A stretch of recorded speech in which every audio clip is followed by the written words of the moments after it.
Hello everyone, welcome to astrologynewsreport.com. Today is June 8th, 2014. Presenting an alternate view of world events as seen through the lens of Vedic astrology. I'm Ron Berger. And I'm David Anton Savage. Let's take a look at the week that was. After nearly 3 months of being retrograde, Mars is now back to normal forward motion. Mars has been transiting in the USA chart's 10th house, in other words, the planet of action in the house of the leader. Mars is also now approaching conjunction with the USA natal Saturn, the planet of fast action, hitting the natal planet of stability in the 10th house of leadership, is an energy combination guaranteed to upset the establishment, the status quo. Well, last week, President Obama let loose with a number of actions and initiatives that got things pretty well stirred up. In a major foreign policy address, the president laid out the ultimate timetable for withdrawal from Afghanistan, saying that 9,800 troops would remain after the end of this year, but only until 2016. And last Sunday came the news of the release of Sergeant Bowe Bergdahl, the only prisoner of war held by the Afghani Taliban, in exchange for 5 senior Taliban prisoners held at Guantanamo.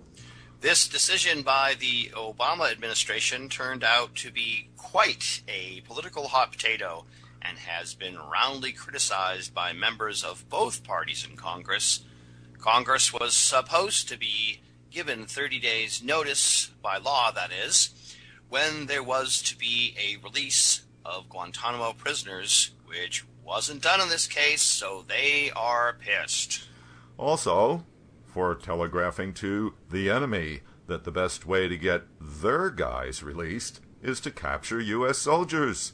According to one Taliban commander, the exchange of 5 imprisoned Taliban leaders for Sergeant Bowe Bergdahl will make his group more likely to kidnap American soldiers and other profitable targets. Yes, and then there's the whole controversy about whether Sergeant Bergdahl was actually a deserter, whether he was worth the effort or should have been left to his fate. And then, on Monday, the administration unleashed new EPA rules aimed at severely cutting back on coal-fired power plant emissions, again doing an end run around Congress, which has resisted setting new standards for reducing air pollution. Sounds like the new Obama is not going to be bothered consulting with Congress anymore, which for him, as the record shows, has just about been a supreme waste of time. Hey, it's Mars in the 10th house of the leader in the USA's chart being forceful. Then Obama made a trip to Europe to meet with the new president of Ukraine, Poroshenko, promising aid to that country, as well as putting up $1 billion for more equipment and troops for bolstering NATO. The idea being to counter the recent and future actions by Russia in Eastern Europe. The Mars opposite Uranus combination continues to pump energy into various rebellions around the world. Here's a roundup of last week's events related to that planetary pattern. In Ukraine, actions by rebel separatists in the eastern provinces of the country have kept that pot boiling. Meanwhile, Russia has been allowing armed insurgents, supposedly from Chechnya, to cross the border into Ukraine. In Afghanistan, a suicide bomber nearly succeeded in taking out Abdullah, one of the 2 contenders for becoming the next president of that country, Afghanistan. Abdullah is a moderate, Western-leaning candidate and favored to win in next week's election. In Thailand, protesters are demonstrating against the military junta using an unusual Uranian technique of expressing their displeasure by silently raising 3 fingers held together. The resistance against totalitarianism salute borrowed from the science fiction movie The Hunger Games. The junta is threatening to arrest those who use this form of protest. I just love that. Well, going on to protests in India against the government for its failure to deal with the issue of attacks against women.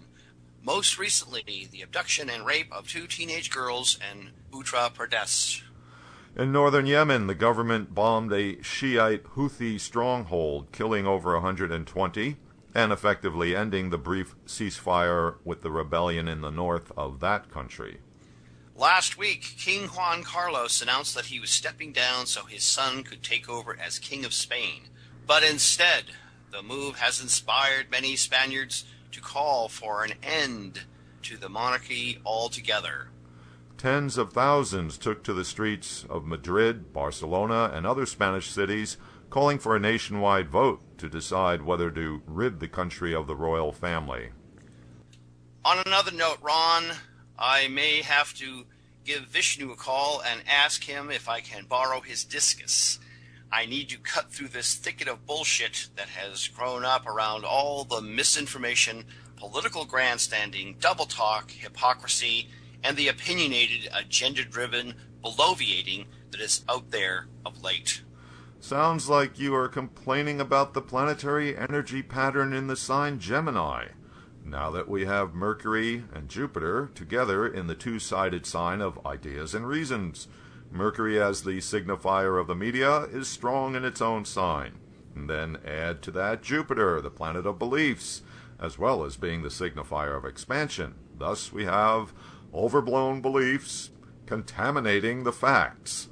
And with Gemini, you get at least 2 versions of everything. No doubt. Yes, it all just seemed to hit me all at once with this Bowe Bergdahl controversy. Not only was this prisoner swap deal on the table 2 years ago, most people out there did not even have this on their radar in the past 5 years since his capture. But now, this is the story that has broken off the chain like some rabid dog looking for some ass to bite. All right, let's keep in mind that the USA is still in its Mars major period, with Venus operating as the sub-period lord. Both Mars and Venus are in Gemini in the natal chart of the USA. Mars is the military planet, and Venus rules values. As we just mentioned, Mercury and Jupiter are transiting in this super-packed and lit-up 7th house. So the problems of too much information, too many points of view, in other words, the usual USA fractious debate fest. I see what you're saying. The way the Bowe Bergdahl drama has grown legs is par for the course when we check the astrological big picture. And so we conclude this week's Review of the Week. Be sure to click in with us next week.